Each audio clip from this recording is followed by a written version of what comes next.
selanjutnya di tanggal 31 Oktober saya kedatangan 31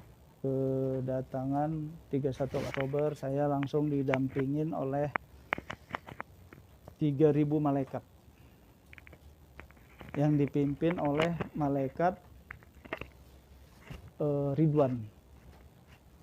Jadi saya ini disampaikan Allah bahwasannya kolbu saya, dalam diri saya ini, kolbu saya itu sudah dikonekkan dengan malaikat Ridwan. Jadi saya tahu tentang alam ruh, itu, jadi saya tahu. Nah, saya ada beberapa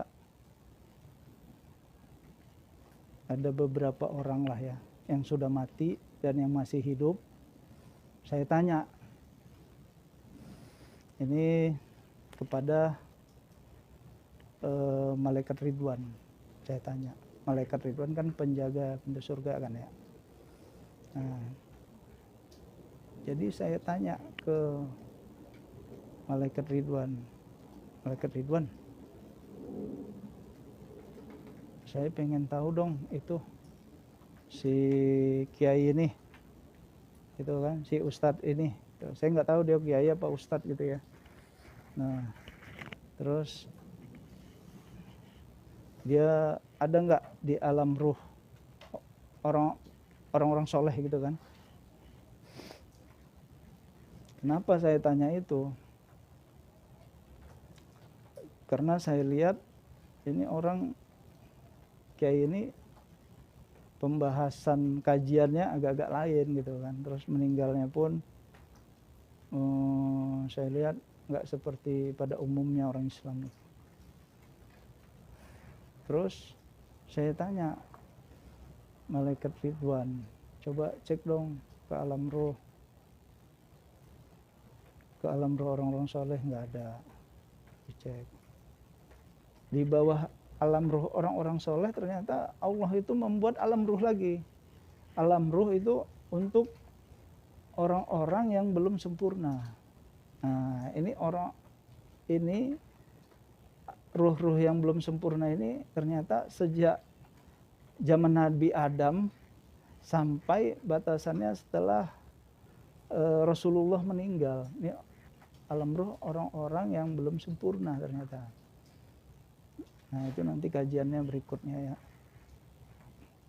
Di bawahnya ada alam ruh orang-orang tidak baik, baru di bawahnya alam ruh orang-orang kafir. Seperti itu. Ternyata ya sini semua nggak ada. Terus saya tanya sama malaikat Ridwan, tolong dong cek di Lauhul Mahfuz. Di Lauhul Mahfuz dan ini orang. Langsung malaikat Ridwan bilang gini, malaikat tidak ada satupun yang bisa mengecek Lauhul Mahfuz itu. Karena itu kan catatannya Allah. Nggak ada satupun yang bisa melihat, nggak boleh itu. Gitu ya. Jadi kalau ada orang yang kajiannya, malaikat bisa atau si ini bisa, itu pendusta namanya. Nggak ada yang bisa melihat.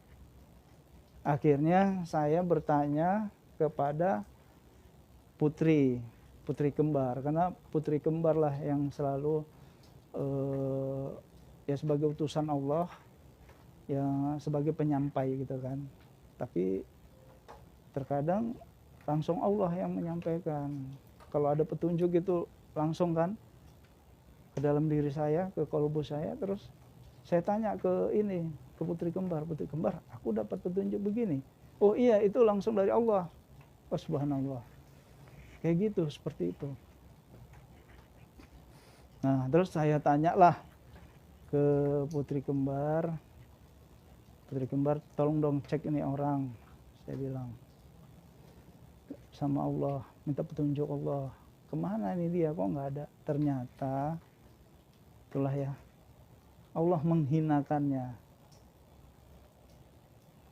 ada di suatu tempat yang astagfirullah, ya Allah, kasihannya. Janganlah terjadi sama yang lain gitu ya. Nah, terus ada lagi nih. Saya kasihan tuh kepada siapa? Kepada pengikut-pengikutnya, kasihan saya. Berikutnya ada lagi nih, kiai yang diulu-ulukan oleh pengikutnya. Adakan haul, padahal haul itu nggak boleh. Allah melarang haul-haul itu. Pada saat kematian pun haulnya, wah rame banget. Pada saat semasa hidupnya mengatakan bahwasannya Rasulullah mencium mencium kakinya apa dengkulnya gitu ya, dia ceramah. Harusnya tobat itu, istighfar. Kenapa? Rasulullah itu nggak ada di kuburan. Rasulullah itu ada di mana? Di sorga sayang. Di langit keberapa nih? Saya tanya nih kepada ulama semua.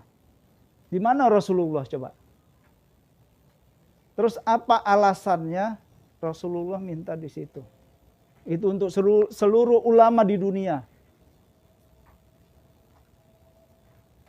Jadi itu penghinaan bagi Rasulullah. Masa cium dengkulnya apa cium kakinya?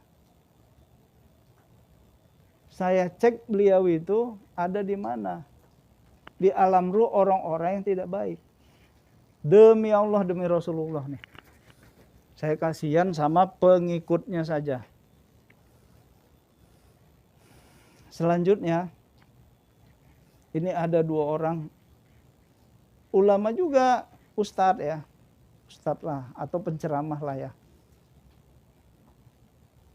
Tapi kalau Allah mengatakan seperti ini, ulama-ulama kita ini hanya sebatas penceramah, pendongeng. Saya tidak sebutkan orangnya siapa ya. Itu Allah yang mengatakan kalau marah ya marah ke Allah, jangan ke saya hanya menyampaikan aja. Di mata Allah, menurut Allah nih ya, ulama-ulama kita hanya ya gitulah, sebagai penceramah, pendongeng. Kalau saya bilang, saya tambahin lagi sebenarnya penceramah pendongeng plus pendongeng gitu. Kayak gitu.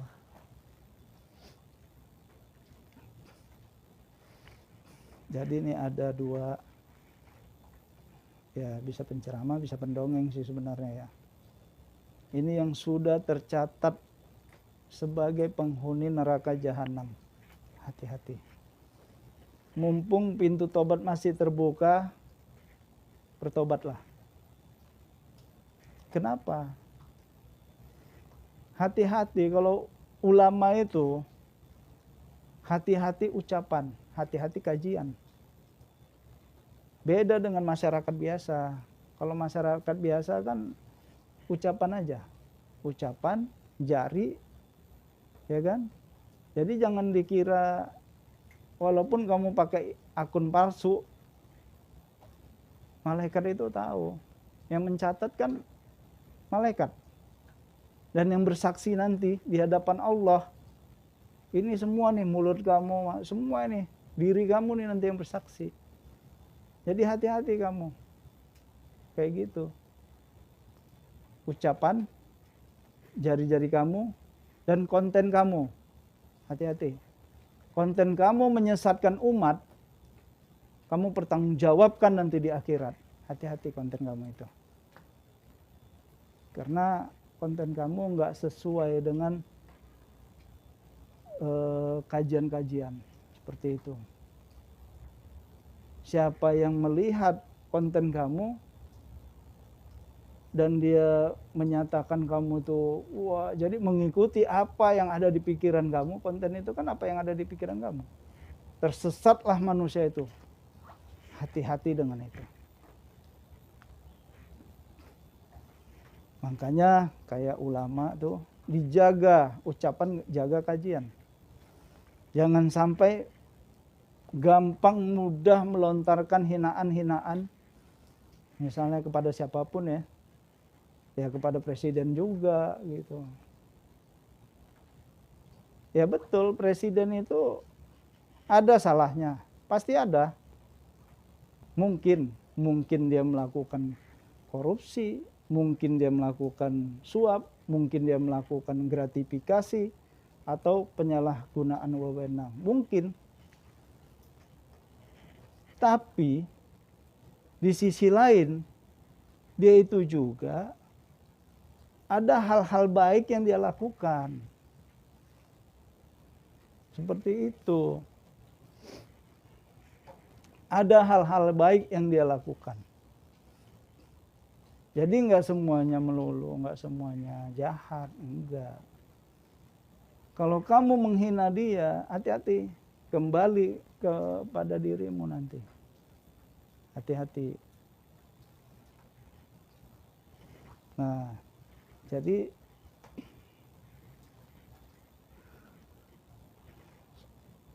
biarkan saja mekanisme dunia ini berjalan. Mekanisme Allah berjalan. Mekanisme Allah pasti berjalan. Mekanisme Allah. Contoh, seorang pejabat atau seorang presiden melakukan suap atau gratifikasi atau korupsi atau penyalahgunaan wewenang. Mekanisme dunia ini tidak berjalan. Misalnya kayak polisinya diam aja, ya kan? KPK-nya diam aja, atau kejaksaannya diam aja. Semua beliau-beliau ini nanti, ya kan, akan bertanggung jawab nanti di akhirat. Bertanggung jawab di hadapan Allah. Mumpung pintu tobat masih terbuka, tobatlah. Mumpung masih terbuka pintu tobat. Ini sudah di ujung akhir zaman. Jangan kalian lagi berpikir entarlah. Ingat, 1 menit bagi Allah, menurut Allah. Bagi kita setahun. 1 menit loh. Enggak lama hidup kita di dunia ini. Sangat sebentar. Nah, selanjutnya saya sangat sangat berbesar hati lah ya. Sangat senang lah ya. Ada di antara presiden kita ini almarhum presidennya. Sudah bersama ruh orang-orang soleh. Tinggalnya di Jawa Timur. Seorang kiai. Saya sangat senang ya, luar biasa lah. Hati-hati tuh. Orang yang kita hina dengan ucapan-ucapan kita, ternyata beliau sudah berkumpul dengan orang-orang soleh. Seperti itu. Selanjutnya pada fase saya setelah membaiat para dewa-dewi itu tadi kan, seluruh yang ada di istana, terus saya membaiat seluruh kerajaan jin yang ada di seluruh dunia. Jadi kerajaan jin yang ada di seluruh dunia ini saya baiat dan syahadatkan sampai di pertengahan bulan Januari. Seperti itu. Nah, selanjutnya itu tugas saya itu waktu itu. Itu tugas saya waktu itu. Jadi hari-hari saya setiap malam tuh begitu terus tugas saya, kerjaan saya di alam gaib. Jadi sukma roh saya berjalan di alam gaib, bekerja, tubuh saya mencari makan hanya untuk kos dan untuk makan dan hanya untuk kos saja kayak gitu.